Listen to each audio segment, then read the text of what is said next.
Kā Rīgā, tā citās pilsētās arvien vairāk tiek uzstādītas kameras, kas fiksē un kontrolē, vai autovadītāji ievēro ceļu satiksmes noteikumus. Bet jautājums, kādus pārkāpumus fiksē ar šīm kamerām, un vai tām nav jābūt kaut kādiem certifikātiem un konkrētām prasībām, lai tik tiešām šos pārkāpumus varētu piemērot. Jautājums par Kuldīgas pašvaldības policijas rīcības likumību. Vai autovadītāju sodīšanai tiek izmantotas atbilstošas videokameras un programmatūra? Baznīcas un Kalnu ielas krustojumā ir stop zīme, ko filmē kameras, un inspektors sodu piemēro pēc saviem ieskatiem, kaut digitālie dati neuzrāda transporta līdzekļu pārvietošanās ātrumu un tā pilnīgu apstāšanos.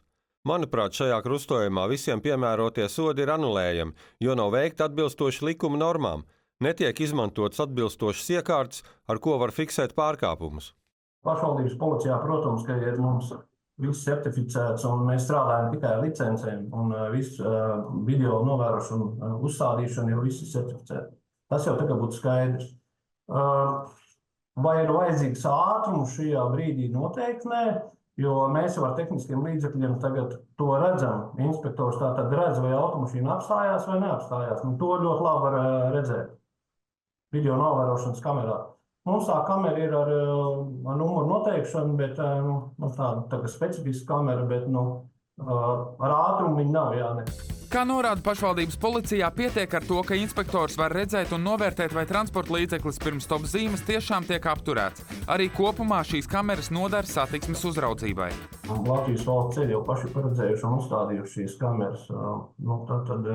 Tur arī ir dažādi citu pārkāpumi, gan redzēt, bet avārijas tāpat tās fiksēts, ja kāds neskaidrības arī tur ir bijusi. Arī valsts policija aktīvi izmanto, piemēram, dronus, arī dažādi gadījumu fiksēšanai, pārkāpumu fiksēšanai. Arī dronam jau nekāda ātruma jau tur nav, līdz ar to viss ļoti labi redzēt, vai ir pārkāpts vai nav. Nav tā, ka Kuldīgā video kameras tiek uzstādīta, video novērošana tiek uzstādīta tais vietās, kur tagad varētu tikai pārkāpties. Tie ir pilnīgi nē. Kameras liek atsevišķos punktos, kur ir jāuzrauga vairāk satiksmi, un arī ne tikai, jo arī nav jau nekāds noslēpums, ka arī video novērošana palīdz valsts policijai dažādos gadījumos. Šī gada janvārī un februārī Kuldīgas novadā ar tehniskajiem palīglīdzekļiem fiksēti, neskaitot apstāšanās un stāvēšanas noteikumu pārkāpumus, 219 ceļu satiksmes noteikumu pārkāpumu. Visvairāk pārkāpumu fiksēts par stop zīmes, iebraukt aizliegt zīmes, kā arī gājēju un velosipēdistu ceļu zīmes neievērošanu. Latvijā daudzas no kamerām tiek uzstādītas sadarbībā ar mobilo sakaru operatoru LMT, tāpēc jautājums, kādām prasībām vai certifikācijai ir jāatbilst šīm kamerām un kādus pārkāpumus ir iespējams fiksēt. Mūsu veida risinājumiem nav nepieciešama certifikācija, jo viņi darbojas savādāk nekā, piemēram, radar sistēmas, kurām ir nepieciešama šīs certifikācijas. Tas, kādus pārkāpumu veidus mēs spējam fiksēt ar mūsu risinājumu, šobrīd ir sabiedriskās joslas notikuma, attiecīgi sarkanās gaismas pārkāpumu, kad transporta līdzeklis neievēro sarkanās gaismas signālu un šķērso krustojumu. Tāpat arī, krustojuma bloķēšana, ja tā var izteikties, kad transporta līdzeklis ir iebraucis krustojumā un nespēja pabeigt manevru un ir spiests apstāties krustojumā, tādā veidā traucējot citiem satiksmes dalībniekiem šķērsot šo krustojumu.